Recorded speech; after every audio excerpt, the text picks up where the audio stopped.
Famous businessman Jack মার একটা কথা আছে, তিনি বলেছেন একটা বাদরের সামনে যদি কলা এবং টাকাকে রাখা হয়, বাদর অবশ্যই কলাকে চয়েস করবে, টাকাকে নয়।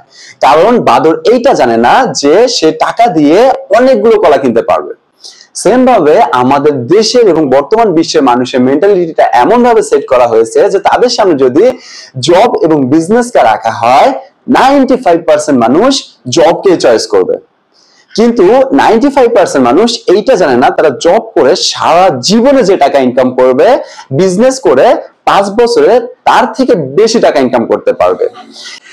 এই জন্যই পুরো বিশ্বের ইকোনমিতে যত টাকা আছে তার মধ্যে 95% সেই বিজনেসম্যানের কাছে, আর বাকি 5% সেই সাধারণ জনগণের কাছে। এখন আপনি চয়েস করুন, আপনি কোনটা করবেন, জব না বিজনেস। আর আপনার জব এবং বিজনেস রিলেটেড যত রকমের সাপোর্ট লাগে, সব রকমের সাপোর্ট, ইনফরমেশন এবং তথ্য নিয়ে আমাদের চ্যানেলটি জব ভার্সেস এন্টারপ্রেনারশিপ। অবশ্যই চ্যানেলটি সাবস্ক্রাইব করে ফেসবুক পেজের সঙ্গেই থেকে নিজেকে জব এবং এন্টারপ্রেনারশিপের মাঠে নিজেকে গড়ে তুলুন।